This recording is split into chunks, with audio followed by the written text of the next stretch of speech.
Bonjour.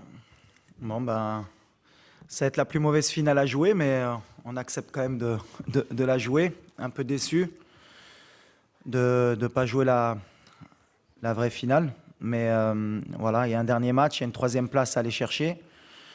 On sait que c'est important de finir sur le podium pour nous, surtout pour bien finir le tournoi, même si ça va être difficile avec la fatigue, le coup de massue qu'on a pris derrière la tête. Mais voilà, les Croates aussi auront à cœur aussi de bien terminer la compétition. On les a joués le premier match. C'est un beau clin d'œil de les jouer le dernier match.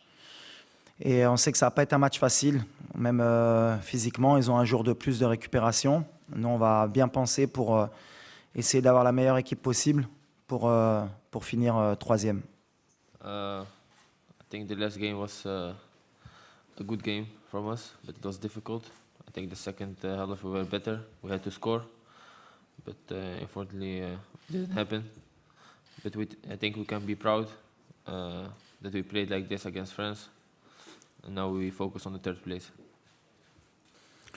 On a nettoyé les têtes déjà parce que quand on perd une demi-finale de Coupe du Monde, et surtout que nous, c'était notre première, avec, comme tu l'as signalé, avec toutes les émotions qui vont avec, bah, c'était compliqué, mais les joueurs ont encore faim, comme j'ai dit, ils ont envie de bien terminer, et ils se rendent compte qu'il y a encore un match à jouer aussi, et je pense qu'ils ont bien compris que terminer troisième, c'était pas terminer quatrième non plus, et que ce serait bien de ramener une médaille à la maison, comme on dit, donc on a vraiment à cœur de bien terminer la compétition. Et les joueurs maintenant ont, je pense, digéré la défaite. Ils se rendent peut-être compte aussi qu'ils étaient en demi-finale de Coupe du Monde et qu'ils font partie des 4 meilleures équipes au monde. Donc ça aide aussi pour nettoyer les têtes et repartir de l'avant. For me personally, it's amazing. I mean, it was a dream for me to play the World Cup, and I'm 22 years old now. To play World Cup, to score, like I said, it was my biggest dream. And now we are fighting for the third place. It's something nobody expect, but like I said, it's like a dream coming true. Bah déjà, on savait que c'était une des meilleures équipes au monde avant la compétition. Après le premier match, bah, je pense que les deux équipes, on a été décriées par rapport au match qu'on avait fourni. Il y avait beaucoup de personnes qui disaient que les Croates étaient en fin de cycle et qu'on aurait pu créer la surprise. Et ça, c'était de notre côté. Et de leur côté, on leur disait comment ça se faisait qu'ils n'avaient pas battu une équipe marocaine. Aujourd'hui, eh ben, la fierté qu'on peut avoir les deux équipes déjà, c'est d'être partis en demi-finale et d'être sortis du groupe de la mort. Et je pense que ce sera différent du premier match, où le premier match, les deux équipes, on a beaucoup calculé, il y a eu beaucoup de respect pour prendre au moins un point et avancer dans la compétition. Donc demain, je pense que ce sera plus débridé, il y aura plus d'espace. Je ne sais pas si ce sera le dernier match de Modric en Coupe du Monde, mais connaissant le joueur, et comme c'est un des meilleurs joueurs au monde et que c'est un compétiteur, il va avoir à cœur de bien terminer la compétition. Et quand on a un très grand joueur comme Modric qui a à cœur de terminer la compétition par la meilleure des notes, il faudra se méfier et il faudra les respecter. En tout cas, j'espère qu'il y aura du spectacle pour bien terminer cette compétition. Il y aura beaucoup de respect, je pense, entre les deux équipes encore. Ce sera encore tactique, je pense, parce que les deux équipes voudront gagner. Mais je pense que ce sera un match plus libéré des deux parties. No, I think it's a good match to play because you can end third in the world. Something never happened for African team for Morocco. And after the lose of France, of course we are disappointed. But like I said, we played good. We reached the semi-final of the World Cup. So after the game, a day later, we can be happy and proud.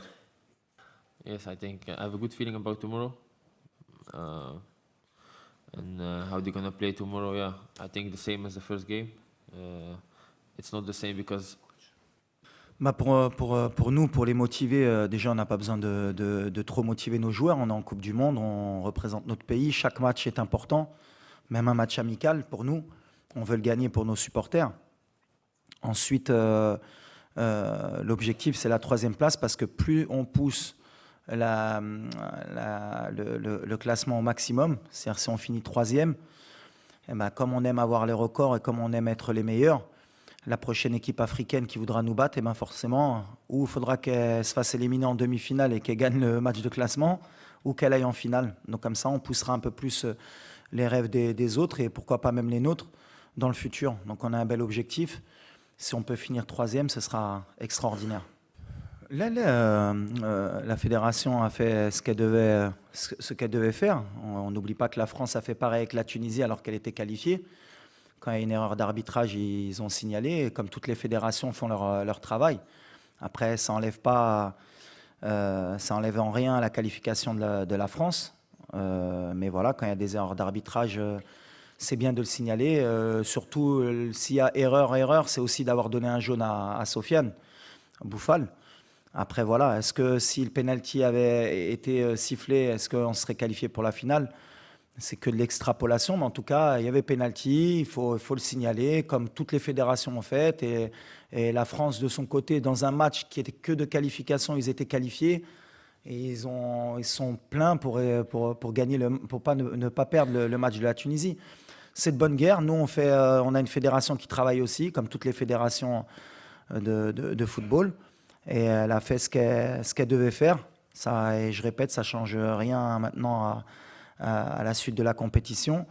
On souhaite aussi bonne chance à la France, mais je pense qu'on a été lésé d'un penalty, au moins d'un non-carton jaune à Sofiane Bouffal. Mais c'est le football, il faut l'accepter. Bah, c'est pas la fin. On joue demain un match de 3e, 4e place. Je pense que la fin, pour n'importe quelle équipe au monde, même les très grandes nations, jouer un match de 3e, 4e place au mondial, c'est pas la fin. Après le match de demain, on réfléchira à comment repartir de l'avant. On aura d'autres compétitions continentales qui vont être primordiales pour nous aussi, parce que maintenant, on va avoir un statut qui va être différent dans le monde et en Afrique. Mais voilà, on est ambitieux, on est un pays qui est ambitieux, on a envie de grandir. Et puis les grandes nations, elles veulent toujours gagner. Donc après, ce qui est sûr, c'est qu'une Coupe du Monde, c'est tous les 4 ans. Donc on aura 4 ans à penser à la prochaine Coupe du Monde. Mais après, la réalité, nous, ce sera notre continent. Et ce sera d'être parmi les meilleurs et pourquoi pas la meilleure équipe. Mais les organes de presse, comme les supporters, ils ont profité d'une super compétition, d'un Maroc qui a donné son maximum. Et on n'a pas de regret à avoir. Aujourd'hui, on a poussé la machine au maximum, on a rendu les gens heureux. On aurait rêvé, comme je l'ai dit en début de compétition, de gagner la Coupe du Monde. Mais en même temps, c'est une étape, je pense, pour nous et pour l'Afrique, pour se rendre compte qu'à chaque fois, chaque étape, il y a encore des paliers encore à passer pour pouvoir un jour postuler à gagner la Coupe du Monde. Mais on est de plus en plus proche. Et le fait de peut-être de prendre la 3e place, ça nous rapprochera encore plus du prochain objectif qui sera de gagner une Coupe du Monde dans le futur pour une équipe africaine ou marocaine. Oui, alors on a perdu notre capitaine pendant le match, Seiss. On a pris un risque, mais je pense que ça valait le coup d'aller à la guerre avec lui. On a Egerd qui a encore un peu touché. On va voir encore aujourd'hui comment ça évolue. Mazraoui aussi. On a notre attaquant aussi. On a poussé la machine jusqu'au maximum. Et encore aujourd'hui, ils sont tous prêts encore à essayer de jouer jusqu'au bout. Mais là, on ne prendra pas de risque sur certains joueurs, notamment notre capitaine, qui sera out pour la 3e, 4e place. Mais on a un effectif, j'ai confiance en tout le groupe. Et ceux qui rentreront, comme on l'a fait avant, donneront le maximum. Bon, honnêtement, pour ne pas faire de langue de bois, moi, ce match de classement, il m'embête un peu, franchement. C'est toujours très compliqué pour les deux équipes, que ce soit pour la Croatie ou nous. Après une désillusion telle que de perdre une demi-finale, 2 jours après, rejouer un match. Allez, je vais être un peu cru. Pour moi, on est à la place du con quand on est 3e ou 4e. Alors bien sûr, après, il y a des significations. Pour certains, ça fait toujours plaisir d'être 3e plutôt que 4e. Mais à l'arrivée, moi, ce que je retiens, c'est qu'on n'est pas en finale de Coupe du Monde. Et même si j'étais en finale et que je finissais 2e, je te dirais la même chose. À la limite, on retient que les vainqueurs. Nous, aujourd'hui, on a perdu. Alors, allez, pour être le plus positif possible, et c'est ce qu'on essaye de donner aussi à nos supporters, finir 3e, en termes d'image, ce serait magnifique. On est sur le podium du monde, mais à l'arrivée, on n'aura pas gagné, on n'aura pas passé la dernière étape. Donc, c'est toujours compliqué à essayer d'enjoliver ce fameux match de classement. Mais après, c'est notre boulot à nous, les entraîneurs, et à vous aussi, les journalistes, de dire que c'est un match qui est important. Mais honnêtement, c'était celle de demain, d'après-demain qu'on voulait jouer, nous, cette finale. Mais après, en étant positif, c'est ce que j'ai dit aux joueurs. On va jouer un 7e match de Coupe du Monde sur un mois. Et je crois qu'on est le 16 décembre. Et si à chaque Marocain, tu leur aurais dit que le 17 décembre, il y aura un match du Maroc à Doha, ils auraient été, je pense, plus que fiers et heureux. Donc voilà, comme j'ai dit à mes joueurs, ce que vous avez fait, personne ne va vous le retirer, c'est extraordinaire. Je crois qu'on avait joué 6 matchs en 20 ans de Coupe du Monde. Là, on va en jouer 7 en un mois. Et ça n'a pas de prix, parce que même en termes d'expérience, on gagne pratiquement 8 ans. Puisque si on part du principe qu'on se fait éliminer à chaque fois au premier tour, pour jouer 6 matchs, il faut faire 2 Coupes du Monde consécutives. Là, on aura fait 2 Coupes du Monde consécutives en un mois, et même plus. On aura poussé à la 12e année au premier match. Donc c'est magnifique en termes d'expérience, pour les gamins aussi. Mais on est preneur, parce qu'à l'arrivée, après l'élimination, bien sûr, on était tous déçus. Et c'est ce qui m'a plu par rapport au groupe, parce que vraiment, ils étaient déçus. Je pense qu'ils ne se sont pas rendus compte, mais ils avaient tellement faim qu'ils étaient déçus de ne pas aller en finale de Coupe du Monde. Et ça, c'est beau, ça veut dire que la mentalité a changé. Et maintenant, on les remobilise pour dire qu'il y a un match et qu'on est compétiteur et qu'il faut le gagner. Ah ouais, Hajar, la Tchkila, c'est vrai que beaucoup de personnes ont parlé sur le système de jeu. Moi, à chaque fois, en tant que technicien, j'aime bien un peu débattre justement de ce côté-là, jouer à 5, jouer à 4. Je l'ai dit dès le début de la compétition que le système de jeu, ce n'était pas important, c'était l'animation de ce qu'on en fait. Malheureusement, au bout de 5 minutes, on a pris un but dans ce système de jeu, mais on en a pris un deuxième dans l'autre système de jeu. C'est le football, on est tombé sur une belle équipe qui, avec la moindre erreur, peut te payer cash. Nous, on a fait une erreur, un joueur a glissé, la balle est contrée, elle arrive au deuxième poteau, il y a un but. À un moment donné, je pense que ce n'est pas le système de jeu. Nous, on a confiance dans ce qu'on fait, dans l'état d'esprit, dans ce que je demande aux joueurs.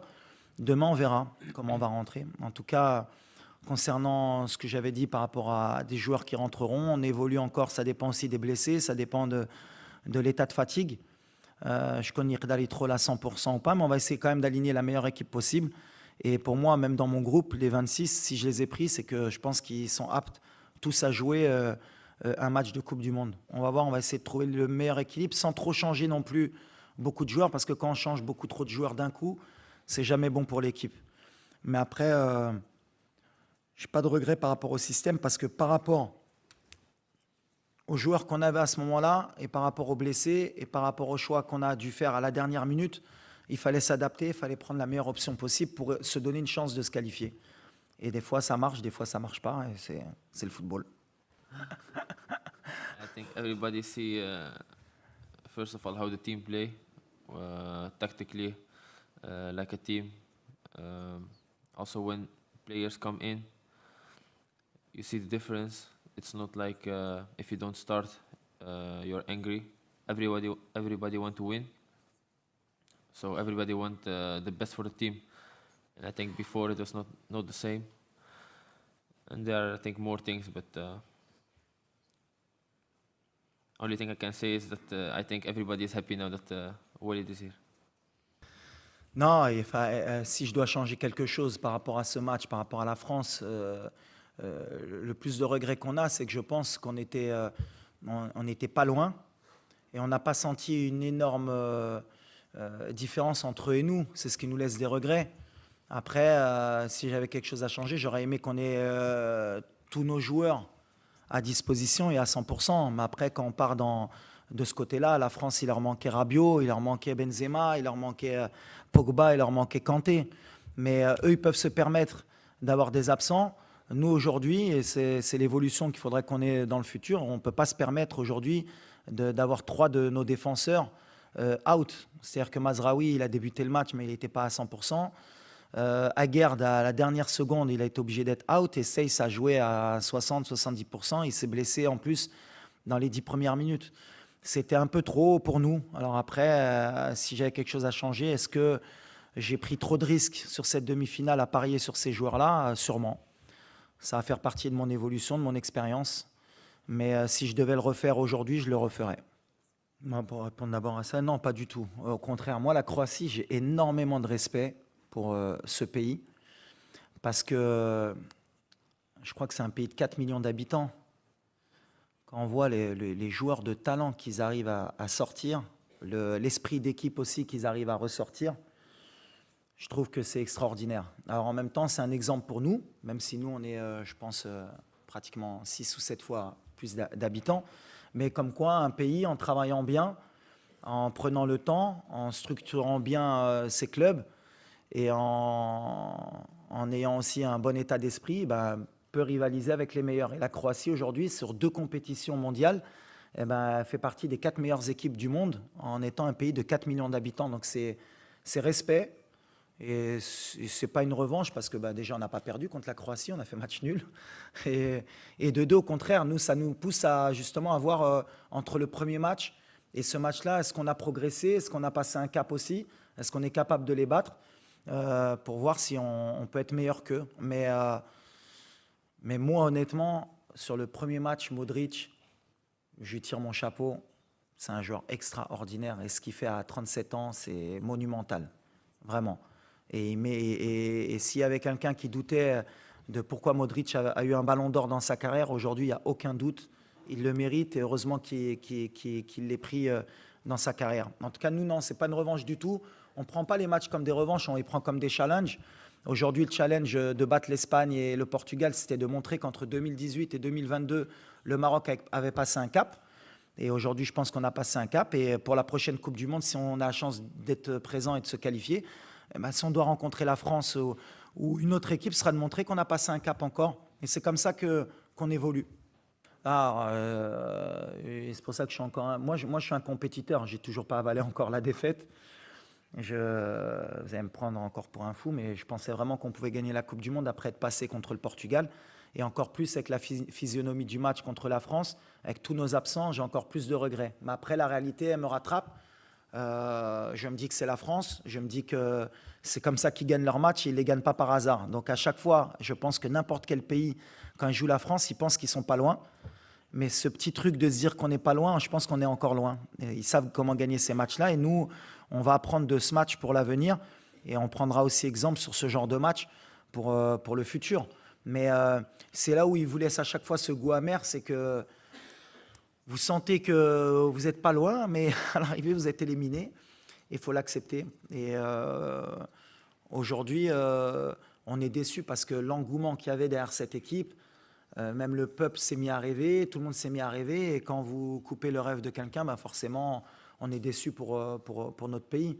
Mais après le match de demain, Inch'Allah, on va repartir au combat et puis on se rendra compte quand on regardera derrière nous qu'on a fait quelque chose d'extraordinaire. Gorkum, I think I see the videos. Everybody follow the games. Actually, the Moroccan, but also the Dutch people. I see also that NOS was there. They are very happy for me because Gorkum is small. I'm the first one who plays the World Cup. And my former teammates, AZ, Alkmaar, PSV, everybody is happy for me. Send me a message. So yeah, I have contact with everybody. Oui, les joueurs, forcément, ils ont fait toute leur formation aux Pays-Bas. On a beaucoup de joueurs formés là-bas. Avant, l'équipe nationale était formée de beaucoup de joueurs qui venaient du football français. Aujourd'hui, notre pays a beaucoup de binationaux, mais de différents horizons. On a donc les néerlandophones, on a les Belges, on a les Français, maintenant les Hispaniques aussi, et même les Italiens. On essaye de faire un milkshake. Moi, en tout cas, sur leur jeu, oui, ils ont quelque chose d'hollandais, même si, sans critiquer les Pays-Bas, pour moi, les Pays-Bas que j'ai vus ces dernières années, ce n'est pas les Pays-Bas qui m'ont fait rêver, moi, dans les années 90 ou avant, dans les années 80. Même les Pays-Bas ont évolué dans leur style de jeu. Et ces joueurs sont bien formés, tactiquement, techniquement. Et ils apportent aussi une culture de la gagne aussi qu'ils ont et du beau jeu. Donc voilà, nous on en profite. On essaye de faire un milkshake avec tous ces joueurs. Mais aujourd'hui, la base, c'est vrai qu'elle est néerlandophone aussi chez nous au Maroc. Mais le cœur est marocain et c'est ce qu'on essaye de leur faire comprendre. Moi, je pense que ça va être un match équilibré, comme toutes les finales, et beaucoup d'enjeux. Non seulement il y a le trophée majeur, mais Il y a le trophée de meilleur joueur aussi, meilleur entraîneur, même si je pense que pour Deschamps, il a montré sur les 10 dernières années en sélection que c'était le meilleur sélectionneur du monde. Donc il n'y a pas de débat. Ensuite, pour Mbappé aussi, parce que voilà, il a peut-être le meilleur joueur, un des meilleurs joueurs de l'histoire en face de lui.